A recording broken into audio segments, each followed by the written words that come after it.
Welcome to study IQ। My name is Amit Varidi Kilor. आज हम discuss करेंगे चाइना के वैनिशिंग बिलियनियर्स के बारे में। बेसिकली जो हमारी हेडलाइन है उसका बहुत ही जो सरल सी समरी है वो ये है कि चाइना के जब जो बिलियनियर्स होते हैं, यानी कि जो सबसे बड़े इंडस्ट्रियलिस्ट, सबसे बड़े कॉर्पोरेट्स जो कि फाइनेंशियल पावर को कंट्रोल करते हैं चाइना में, जब वो एक लेवल से ज्यादा बड़े हो जाते हैं और जब उनकी पावर जो सेंट्रल पॉलिटिकल पावर है उसको चैलेंज लगने लग जाती है, तो जो पॉलिटिकल पावर है उन सबको रेन कर लेता है। And this phenomena has specifically been seen in China in last decade, जहां पे कुछ बड़े बड़े बिलियनियर्स अचानक से जब वो पॉलिटिकल पावर की नजर में आए, जिसमें basically political power is held by one single person, Xi Jinping, जो कि इस समय चाइना के राष्ट्रपति हैं, जब वो इनके एंटी व्यू पॉइंट्स पर आ जाते हैं या इनको नहीं पसंद आते हैं, तो वो जो चाइनीज बिलियनियर्स होते हैं, जो उनकी कांस्टेंट पब्लिक लाइफ होती है, उससे वैनिश हो जाते हैं, उससे गायब हो जाते हैं। जो सबसे रीसेंट इशू और जो सबसे ज्यादा हाई प्रोफाइल इशू है वो है जैक मा का। जैक मा अलीबाबा यानी बेसिकली आप समझ लीजिए कि चाइना का फ्लिपकार्ट या चाइना का अमेजॉन, किसी भी प्रकार से एक बहुत बड़ा ई कॉमर्स बिजनेस है अलीबाबा।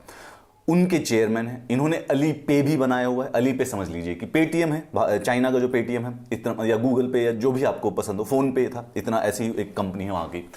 इसके सबसे बड़े, so he was kind of a informal brand ambassador of China, China's economic rise to the world. लेकिन इन्होंने कुछ क्रिटिसिज्म कर दिया चाइनीज रेगुलेटरी बॉडीज का, और उसके बाद से लेके लास्ट ईयर अक्टूबर से लेके इनको कंप्लीटली रेन इन कर दिया गया है चाइनीज कम्युनिस्ट पार्टी के द्वारा। And in sense he has vanished from the public life. पहले काफी पब्लिक लाइफ में काफी पॉपुलर थे, रॉक स्टार की तरह। आप इस फोटो को देखेंगे तो पहचान में आ जाएगा कि ये किस प्रकार से अपने आप को प्रेजेंट करते थे। He was a showmanship kind of thing, उनकी स्पिरिट हुआ करती थी। तो चलिए देखते हैं इनके साथ क्या हुआ और जो बाकी कुछ चाइनीज बिलियनियर है।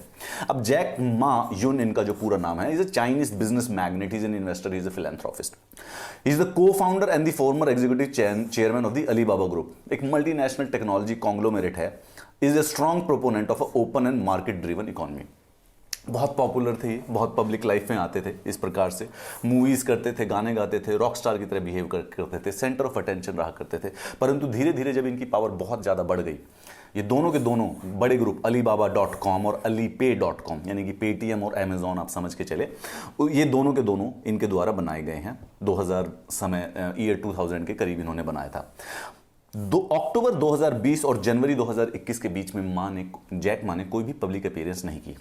This coincided with the regulatory crackdown on his business. ठीक है, इन्होंने People's Bank of China financial market forum, एक एनुअल मीटिंग होती है जहां पर इन्होंने एक स्पीच दी थी। इस स्पीच के अंदर इन्होंने क्रिटिसिज्म किया था चाइनीज रेगुलेटरी बॉडीज का। उसके बाद नवंबर 2020 में ये एंट ग्रुप, इनकी जो कंपनी है अलीबाबा और एलीपे, इन सबको बेसिकली एंट ग्रुप के तहत मैनेज किया जाता है। तो इनका जो सेंट्रल ग्रुप है, ये एंट ग्रुप एक आईपीओ करने वाला था, इनिशियल पब्लिक ऑफरिंग करने वाला था मार्केट में, और this IPO was suppose to be the biggest IPO in the world. लेकिन इन्होंने क्रिटिसिज्म कर दिया, तो उस आईपीओ को एकदम अब्रप्टली कैंसिल कर दिया गया by the intervention of the financial regulators, जिनका क्रिटिसिज्म किया गया था। According to Chinese bankers, the unofficial financial stability was objective behind the intervention. ये तो कहने की बात है, वैसे ऐसा सब जानते हैं। अब देखिए कुछ और बिलियनियर्स के बारे में बात करते हैं। इनका नाम है गुओ। चाइना के वॉरेन बुफे कहा जाता है इनको भी। वॉरेन बुफे बेसिकली एक अमेरिकन इन्वेस्टर्स है। ठीक है, he is also a billionaire, जो कि अमेरिका में है। उनका बहुत नाम है इन्वेस्टिंग में, इन्वेस्टमेंट सेक्टर्स में। उनके आपने कुछ मोटिवेशन वीडियोस भी देखे होंगे कि इन्वेस्टमेंट कैसे करनी चाहिए।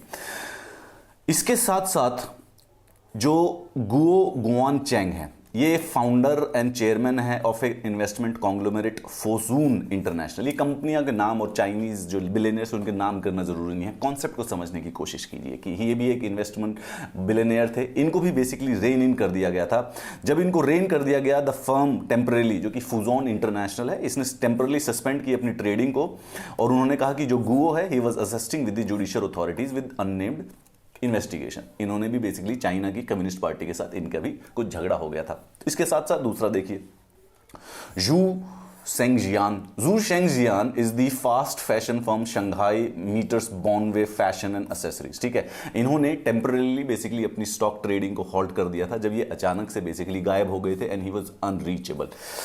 इन्होंने कहा कि Zhou Chengjian was detained by the police to help with potential insider trading and stock. Zhou थोड़े दिनों बाद वापस आया जब ट्रेडिंग वापस स्टार्ट कर दी, but he did not elaborate on what has happened कि वो इतने दिनों तक कहां तक गायब थे। प्राइमरली ऐसा होता है कि बहुत ही कॉन्स्पिरेसी थ्योरी इस बात पर है कि चाइना की जो स्टेट पुलिस है वो इन बिलियनियर्स को उठा लेती है, 1-2 महीने तक कहीं पर जेल में रखती है, इनको अच्छी तरह से वार्निंग दी जाती है कि क्या क्या करना है and rain in your business, आप जरूरत से ज्यादा बड़े हो चुके हैं। ये फैशन कॉन्ग्लोमेरेट, आप किसी भी बड़ी कंपनी का फैशन, लॉरियल टाइप का, Calvin Klein luxury brands type की वो फैक्ट्री, ये वैसे वाली कंपनी चलाते हैं चाइना में। इसके साथ साथ यहां पर ये देखिए रेन जिकियांग, ये रेन जिकियांग को आप कंपेयर कर सकते हैं हमारे डीएलएफ के साथ। डीएलएफ जैसे एक बहुत बड़ा रियल एस्टेट का एक कॉन्ग्लोमेरेट है, उसी प्रकार से जो चाइना में है रियल एस्टेट मोगुल हैं रेन जियांग।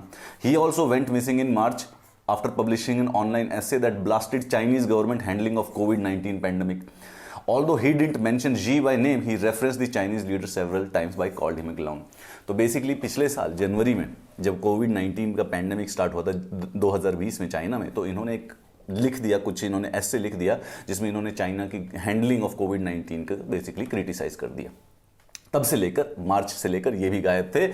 गवर्नमेंट ने अनाउंस किया कि जो रेन जिक्युयांग हैं, ये और इनके बेटे जो कि कम्युनिस्ट पार्टी के मेंबर हुआ करते थे, उनसे इनकी पार्टी सस्पेंड कर दी गई थी, दोनों को सस्पेंड कर दिया गया, साथ में इनके ऊपर कुछ चार्जेस लगा दिए गए और इनको 18 साल की जेल लगा दी। ये रिश्वत ले रहे थे, misusing his power as the head of the state owned real estate group, सिर्फ इसलिए कि इन्होंने चाइनीज गवर्नमेंट की ऑनलाइन हैंडलिंग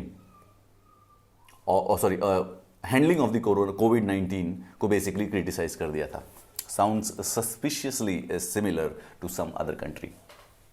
अब यहां पर ये जो जितने भी है, जैक मा का जो केस है, रेन जिक्युयांग का केस है, शियाओ जियानवा, नाम चाइनीज जो है थोड़े से प्रोनाउंस करने मुश्किल होते हैं, दे यूज XJQ, जो कि हमारी भाषा में इन तीनों शब्दों का सबसे ज्यादा कम प्रयोग होता है, इसीलिए नेवरदलेस कोई हमें आके पॉइंट आउट नहीं करेगा, चिंता ना करें। All point to the government's attempt to remove any challenge to its power. तो गवर्नमेंट की पावर को किसी भी प्रकार का चैलेंज आता है, क्योंकि जब ये बिलियनियर बन जाते हैं तो इनकी बड़ी कल्ट फॉलोइंग हो जाती है एंड दे कैन स्वे public opinion in particular direction. ये चाइनीज कम्युनिस्ट पार्टी को पसंद नहीं है, वो सिर्फ एक सिंगल सोर्स ऑफ पावर रहना चाहते हैं। Concentration of great wealth specially in the hands of private business executives as opposed to state-owned enterprises enable the exertion of influence and are therefore a potential threat to the party.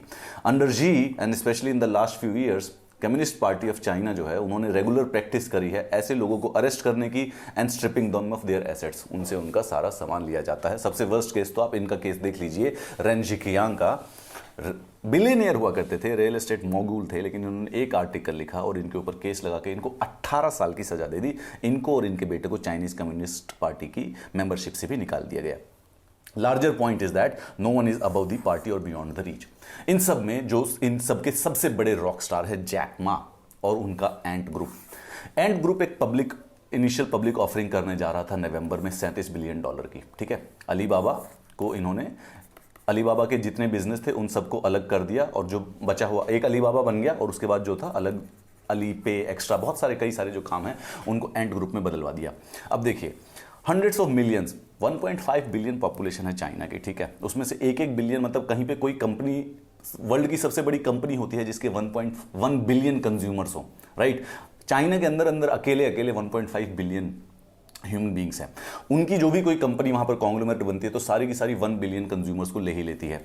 माँ के products use करते हैं, अली पे को use किया जाता है coffee करने के लिए, खाना ऑर्डर करने के लिए। उसके बाद लोग सेविंग्स, अपनी जो भी सेविंग्स है वो एंट पे, ये जो एंट ग्रुप है इसी के मनी मार्केट फंड के अंडर डाल देते हैं। बहुत सारे माइक्रो लोन लेते हैं, इतने माइक्रो लोन ले रहे हैं कि बेसिकली चाइना में क्रेडिट कार्ड की जो पूरी की पूरी इंडस्ट्री है वो सिर्फ और सिर्फ अलीबाबा या एंट पे ग्रुप के कंट्रोल में है। चाइनाज के लार्जेस्ट कंज्यूमर लेंडर बन चुके हैं। Indeed 1/10 of the consumer credit last year, which is like tremendously huge basically, यानी विश्व की सबसे बड़ी कंपनी बन जाती है जो चाइना में 1/10 कंज्यूमर लैंडिंग कर रही हो।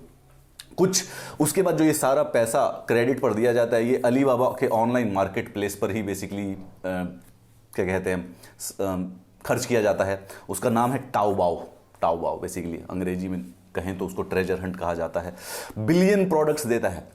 The Taobao offers 1 billion products for the Chinese to buy. Think about कि कितना बड़ा ई मार्केट प्लेस है वो। आईफोन से लेके मतलब छिपकलियां तक बेच देता है। टी मॉल इसी तरीके से, जैसे पेटीएम मॉल की तरह एक टी मॉल है, holds the online shop of world's biggest brands. तो बेसिकली हर साल 1 ट्रिलियन, इकॉनमी भी बड़ी नहीं होती है इतना सामान बेसिकली अलीबाबा ग्रुप बेच देता था। तो आप अंदाजा लगा सकते हैं कि जैक मा का जो इन्फ्लुएंस था चाइना में और वर्ल्ड के बेसिस पर वो कितना ज़्यादा हो गया था। अब इसी के बाद चाइना का एक कहीं पर उन्होंने एक जगह पर क्रिटिसाइज किया चाइनीज रेगुलेटरी बॉडीज़ का, and after that major crackdown has started, जहाँ पे उन्होंने एंट पे ग्रुप का जो IPO आने वाला था उसको कैंसिल करवा दिया गया, और the Jack Ma has been missing from the public life in general. और वैसे उन्होंने बाद में जनवरी 2021 में एक बहुत ही लो प्रोफाइल पब्लिक अपीयरेंस की थी, और उसके बाद वो मोर और लेस पब्लिक लाइफ से गायब हो चुके हैं। इसी प्रकार से कई बिलियनर्स, 3-4 की जो हमने स्टोरी देखी, and there has been several tens of such cases. जो भी कोई पावर या चाइनीज गवर्नमेंट के अगेंस्ट बोल देता है उन्हें वैनिश कर दिया जाता है या पनिश कर दिया जाता है। What do you say about this? आपको क्या लगता है कि भारत में ऐसा कुछ चलता है? Is it possible to do this same thing in a democratic country? And India में इसके एनालॉजिकल कुछ चल रहा है, क्योंकि ये जो टॉपिक है जब इसको किसी क्वेश्चंस के रूप में पूछा जाएगा, या तो ये डायरेक्टली चाइना के कॉन्टेक्स्ट में पुट कर दिया जाएगा, जहां पे आपको रिलेटिवली कंपैरेटिवली आपको भारत के बारे में कुछ एग्जांपल देने पड़ेंगे, या इसको भारत के कॉन्टेक्स्ट में रखा पूछा जाएगा, तब एज ए चाइनीज आपको एग्जाम्पल के तौर पर बताना पड़ेगा। तो उसी के केस में आप मुझे इस वीडियो के नीचे कमेंट्स करके ज़रूर बताएं something, what you think about this. ये किस तरीके का डिक्टेटोरियलशिप या किस तरीके की पावर सेंट्रलाइजेशन है, and is it needed in India, या it is right now in India, या इसका कोई नुकसान है या इसका कोई फायदा है। All the views that you need to share can be shared below this YouTube video. अगर आप मुझसे डायरेक्ट कॉन्वर्सेशन करना चाहते हैं तो ये टेलीग्राम चैनल पर आप मुझे डेफिनेटली कनेक्ट कीजिए, वहां पर हम वॉइस चैट्स करते हैं and we discuss all this issue. Have a nice day, I will see you in the next class.